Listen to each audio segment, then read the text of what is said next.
Degree কলেজের ব্যবসায় শিক্ষা শাখার প্রিয় শিক্ষার্থীরা, আশা করছি তোমরা ভালো আছো। আজকে তোমাদের উৎপাদন ব্যবস্থাপনা ও বিপণন দ্বিতীয় পত্রের প্রথম অধ্যায়ের নাম বিপণন নিয়ে আলোচনা করব। আলোচনার মধ্যে থাকছে বিপণনের ধারণা এবং বিপণনের ক্রম বিকাশ অথবা বিপণনের ইতিহাস। তো প্রিয় শিক্ষার্থী, সহজ কথায় এই বিপণন বলতে কতিপয় কাজের সমষ্টিকে বোঝানো হয়। বিপণনের আরেকটি নাম আছে, বিপণনকে অনেক সময় বাজারজাতকরণ বলা হয়। তো সাধারণ অর্থে আমরা যদি বলতে পারি যে বিপণন হচ্ছে কতগুলো কাজের সমষ্টি, যে সমস্ত কাজের দ্বারা উৎপাদনকারীর নিকট থেকে পণ্য সামগ্রী ও সেবাকর্ম ভোক্তার নিকট পৌঁছে। সুনির্দিষ্টভাবে যদি আমরা বলি, উৎপাদন পূর্ব কার্যক্রম থেকে শুরু করে উৎপাদনকারীর কাছ থেকে পণ্য ও সেবা ভোক্তার কাছে পৌঁছানো এবং পৌঁছানো পরবর্তী কার্যক্রমের সমষ্টি হচ্ছে বিপণন অথবা বাজারজাতকরণ। উৎপাদন পূর্ব কাজের মধ্যে আছে বাজার জরিপ করা, প্রতিযোগী চিহ্নিত করা, কাঁচামাল ও যন্ত্রপাতি সংগ্রহ করা প্রভৃতি।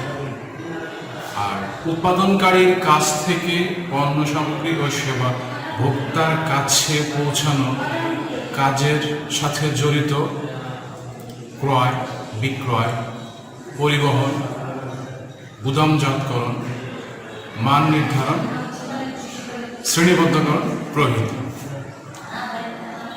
এছাড়া ভোক্তার কাছে পৌঁছানোর পরে যে কাজগুলো হয় সেগুলোর মধ্যে রয়েছে বিক্রয়োত্তর সেবা, সন্তুষ্টি পরিমাপ, আছে তোমার ওয়ারেন্টি, গ্যারান্টি প্রভৃতি। বিপণন সম্পর্কে বিভিন্ন লেখক বিভিন্নভাবে সংজ্ঞা দিয়েছে।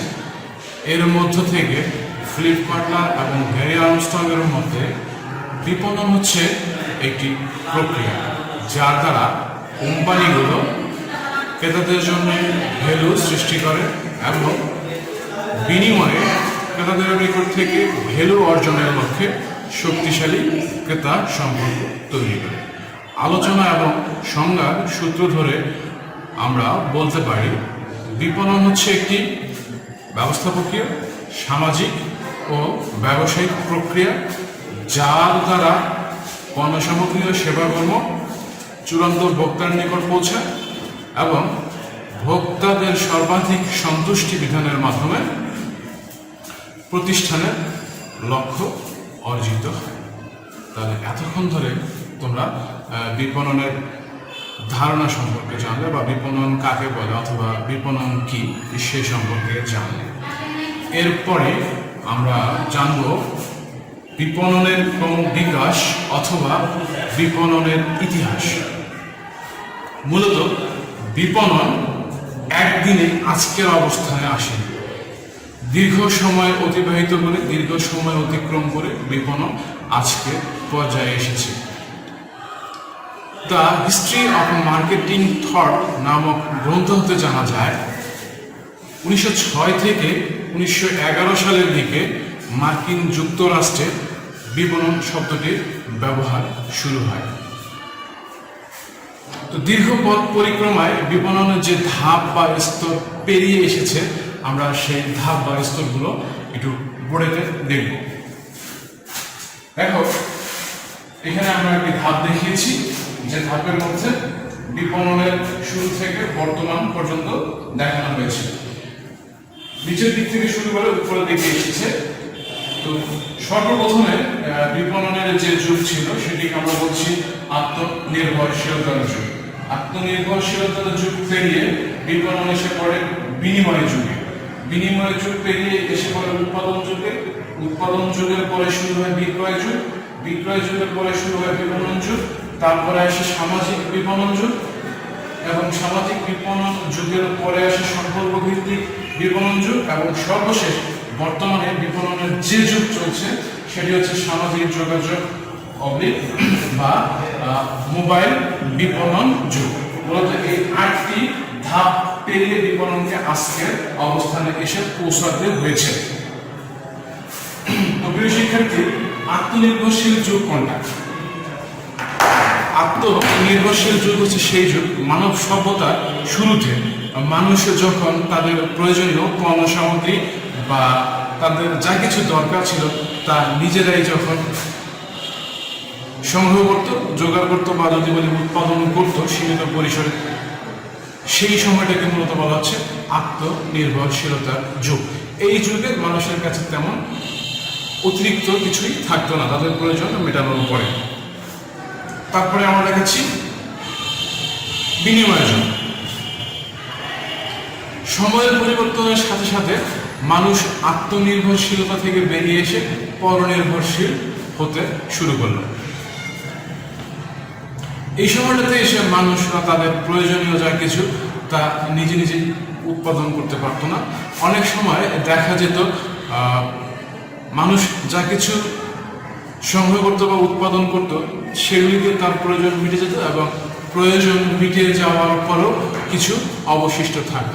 তখন তারা একে অপরের সাথে এই সমস্ত উদ্বৃত্ত পণ্য সামগ্রী বিনিময় করে নিজেদের অভাব বা প্রয়োজন মেটানো শুরু করলো। এই সময়টাকে আমরা বলছি বিপণনের বিনিময় যুগ। এরপরে আসবে বিপণনের উৎপাদন যুগ। মানুষ যখন দেখলো যে বিনিময়ের দ্বারা লাভবান হওয়া যায়, তখন অনেকে কি করলো, অধিক পরিমাণে উৎপাদন করা শুরু করলো এবং এই উৎপাদনকৃত পণ্য সামগ্রী বিনিময়ের মাধ্যমে লাভবান হওয়ার চেষ্টা শুরু করলো। মূলত 1600 শতাব্দীর দিকে এরকম পরিস্থিতির সৃষ্টি হয়। তাই 1600 সাল থেকে 1930 সাল পর্যন্ত সময়টাকে বলা হচ্ছে উৎপাদন যুগ। এই সময়ে অষ্টাদশ শতকে এসে শিল্প বিপ্লব সংগঠিত হয় ইংল্যান্ডে। এর ফলে বাষ্পীয় ইঞ্জিন সহ রেল লাইনের ব্যাপক প্রসার ঘটে, যার ফলে উৎপাদনকারীর সাথে ভোক্তার দূরত্ব কমে আসে। মূলত এই সময়টাতে বিপণনের ব্যাপক অগ্রগতি সাধিত হয়। এরপরে আসছে বিক্রয় যুগ। 1930 থেকে 1950 এই সালটাকে বলা হচ্ছে বিক্রয় যুগ। এই সময়টাতে এসে উৎপাদনকারীর সংখ্যা বেড়ে যায়। উৎপাদনের ক্ষেত্রে উৎপাদকরা দক্ষতা অর্জন করতে সক্ষম হয়। এর ফলে তারা অধিক পরিমাণে উৎপাদন করা শুরু করে। এর ফলে ক্রেতাদের সামনে প্রচুর পরিমাণে পণ্য চলে আসে। তখন উৎপাদনকারীরা অনুধাবন করতে পারে যে পণ্য উৎপাদন করলেই বিক্রি হবে না, বিক্রি করাতে হবে। আর এর লক্ষ্যে তারা কি করে, পণ্যের বিক্রি বৃদ্ধি করার জন্য বিক্রয় প্রসারে বিভিন্ন কৌশল ব্যবহার করে। এই সময়টাতে এসে রেডিওতে পণ্যের বিজ্ঞাপন প্রচারের কার্যক্রম শুরু হয়। তাহলে আমরা দেখলাম যে 1930 থেকে 1950 সাল এই সময়টা হচ্ছে বিক্রয় যুগ। এরপর আসছে বিপণন যুগ। 1950-এর দশক থেকে 60-এর দশক এই সময়টাকে মূলত বলা হচ্ছে বিপণন যুগ। অর্থাৎ 1950 সালের শুরুর দিকে বিপণন যুগ শুরু হয়। এই সময়টাতে এসে ক্রেতারা বা ভোক্তারা তাদের রুচি, চাহিদা এবং প্রয়োজন সম্বন্ধে সচেতন হয়। তারা বেছে বেছে পণ্য ক্রয় করা শুরু করে। এক্ষেত্রে কোম্পানিগুলো অনুধাবন করতে শুরু করে যে ক্রেতাদের প্রয়োজন বিবেচনা করে যদি পণ্য উৎপাদন করা না হয় তাহলে ক্রেতারা সেই পণ্য কিনবে না। আর এছাড়া এই সময়টাতে যখন প্রতিযোগিতা বেড়ে যায় তখন উৎপাদনকারীরা ক্রেতাদের বা ভোক্তাদের সন্তুষ্টির কথা বিবেচনা করে পণ্য বা সেবাকর্ম উৎপাদন শুরু করে। এই হচ্ছে বিপণন যুগ। এরপর আসছে আমাদের সামাজিক বিপণন যুগ। 1970 সালের পর থেকে মূলত সামাজিক বিপণন যুগ শুরু হয়। এই সময়টাতে এসে সারা বিশ্বে সমাজের বিভিন্ন উপাদানের উপর গুরুত্ব দেওয়া হয়, যার ফলে বিপণন কার্যক্রম ব্যাপক পরিবর্তন সাধিত হয়। এই সময়টাতে উৎপাদনকারীরা মুনাফা অর্জনের পাশাপাশি সমাজের জন্য ক্ষতিকর কার্যক্রম ও এর চর্চা পরিহার করে। পাশাপাশি তারা কি করে, সমাজের বসবাসকারী মানুষের কল্যাণের জন্য বা কল্যাণের দিকে নজর দেওয়া শুরু করে, যার ফলশ্রুতিতে নৈতিকতা, পরিবেশ রক্ষা, আইন এবং সামাজিক প্রেক্ষাপটের উন্নয়ন তাদের কাছে গুরুত্ব পায় এবং এগুলোর উপর গুরুত্ব দিয়েই তারা বিপণন